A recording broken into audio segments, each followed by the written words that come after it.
Le dita di una bimba, 10 anni a malapena, filano il tabacco, foglie scure tutte in fila.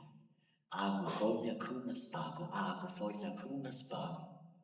Non è uno scioglilingua o una formula di magia, è la vita di Maria, che fila tutto il giorno il tabacco da essiccare per poi legarlo un capo all'altro, in una corona di foglie, in una collana di rame.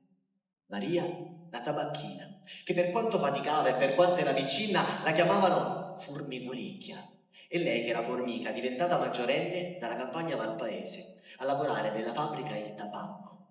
Da contadina ad operaia il passo è breve. C'era il figlio di un amico di suo padre, un brigadiere, che le disse: Formicolicchia bella, faccio servizio nei tabacchi, che alla mane ha giocontato con la mescia della fabbrica, che ti chiama a lavorare.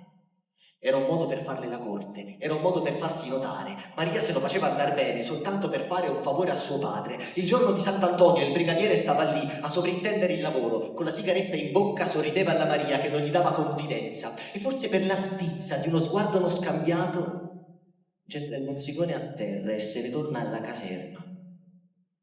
Il giorno dopo il fatto, un capannello di comari parla dell'incendio in via Martano. Una disgrazia, si diceva, una sigaretta accesa. Il giornale titolava 3 bruciate vive, 9 moribonde, 12 operaie nel rogo di un magazzino. Una è morta il giorno dopo, un'altra il mese successivo, un'altra ancora con la madre al capezzale mentre prega Gesù Cristo che la guarisca o che la uccida, accartocciata nel respiro, muore su un letto di ospedale dopo 2 anni di agonia. Maria la va a trovare, alla veglia le preghiere, si inginocchia e le sussurra: Lucy, noi siamo come le formiche, che le cose ci cadono addosso come la palla di un bambino che rimbalza sull'asfalto. Dicono che una formica sollevi 100 volte il proprio peso e che una colonia riesca a sollevare un ramo intero. Io ti prometto che ci provo a sollevare un putiferio.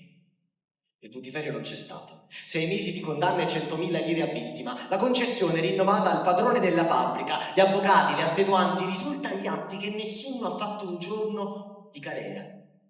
30 anni dopo, il brigadiere, divenuto maresciallo, è morto di tumore polmonare una sera a metà maggio.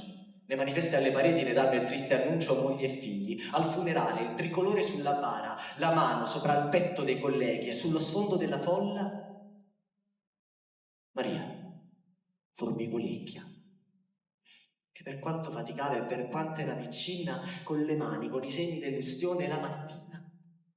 Ago, foglia, cruna, spago. Ha filato una corona di tabacco e l'ha inviata alla famiglia in mezzo a quelli con i fiori.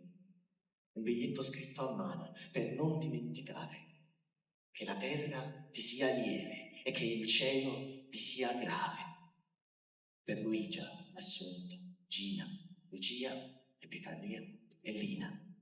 Firmato una formica.